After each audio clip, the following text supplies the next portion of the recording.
The Maple Leafs get their right shot defenseman, but are they done? That's next on the road to the NHL trade deadline.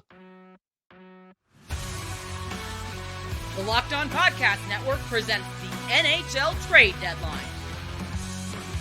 The Toronto Maple Leafs have acquired defenseman Ilya Lyubushkin from the Anaheim Ducks in a three-team trade involving the Carolina Hurricanes in exchange for a third and a sixth-round pick. I'm Gil Martin from Locked On NHL. I'm joined by David Morassutti of the Locked On Leafs podcast to break down this deal. David, your initial reaction to the trade and whether or not this is a good move by the Leafs and why? Well, the Leafs had to address the fact that they don't have any right shot currently on the blue line right now. They've gone the last two games with all lefties in lineup because of injuries. This is a depleted blue line, and it's beginning to show. You know, the team went on this great 7-game winning streak, but now with the injuries starting to pile up, we're noticing a bit of a decline here in how the team has been playing. Mitch Marner had to play defense last night. So I think Brad Treliving, they did mention saying it's been reported that the trade was already kind of in the works before Mark Giordano went down and before Marner was, had to play defense. But we knew that this team was going to have to address not only the right side, but even depth. They've had some guys step up and play and punching above their weight this season. But the thing is that they really needed to address that right side. They needed to get right shots. And the price paid is what the price is, right? You know, defensemen aren't cheap, especially when a team knows that you have a need. They're not going to help you and do it for cheap. Where do you see Lyubushkin fitting into the lineup, especially now with the shortage of right shot defensemen available? I think the obvious move here is you're going to have him play with Morgan Rielly. Now, you're going to play him with Morgan Rielly for the full 20-plus minutes that Morgan Rielly plays in the game? No, I think there's going to be Sheldon Keefe's going to have to do a bit of tinkering. But the reason why I think that's the move is because they've played together already before. The Leafs are very familiar with Ilya Lyubushkin. I think that's another reason why this deal went down. Sheldon Keefe knows what he's going to get out of Ilya Lyubushkin.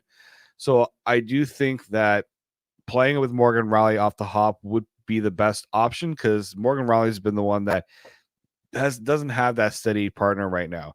The other hope is that Timothy Liljegren's able to come back soon, and you get kind of back to where you want to be in terms of how your pairings are looking. So that would be kind of where I see him fitting right now.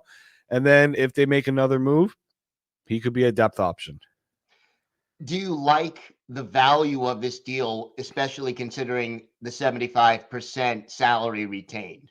Yeah, paying the 6th-round pick was fine because they've got so many late round picks. They have they don't have many early round picks, but they do have a lot of late round picks. And that's what now teams are starting to use those picks for. Get that salary retention. That 6th-round pick means more for the salary retention than it does probably that the player they're going to select, because that player's a toss-up if they're even going to be able to get into the NHL, right, and be an NHL body.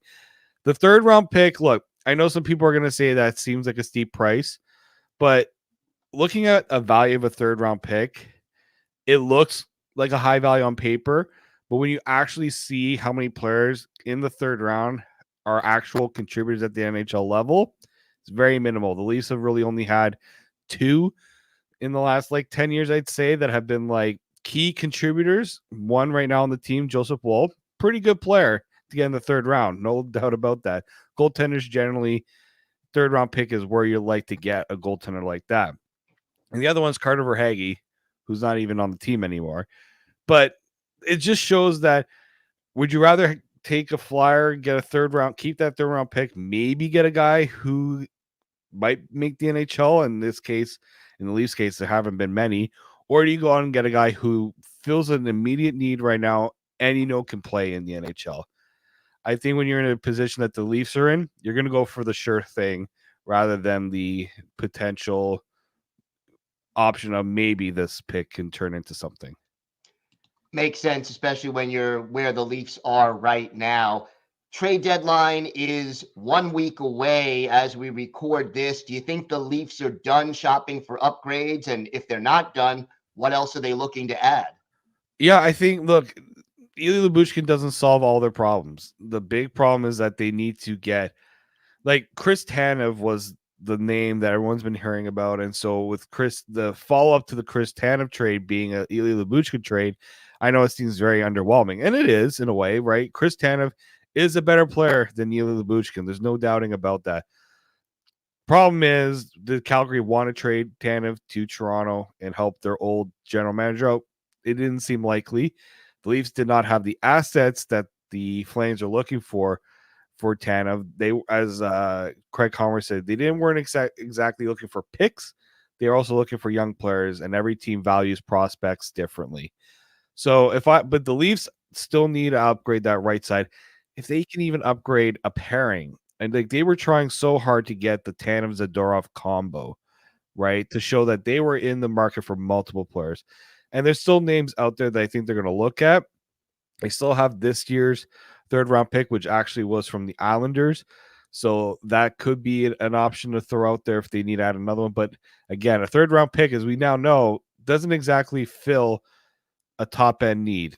And if they're going to go and fill that top end need, it's going to be that first round pick. The unfortunate thing is that there aren't, on the reported trade boards, there aren't a whole lot of high end players available. Like Sean Walker kind of fits that top, better player that can play bigger minutes, play the penalty kill and things like that. Unless another team comes out and makes a player available. I mean, on the podcast, we brought up Adam Larson. Could the Leafs consider getting Seattle to let him go? And I think with the Leafs retaining salary on Lyubushkin, it shows that they didn't really need to get all that salary retained, but they got it done because I feel like they needed to have that extra space because you know that they're going to do something else. Flexibility always helps. Well, for more on this trade, be sure to tune into Locked On Leafs for free on your favorite podcast platforms and here on YouTube.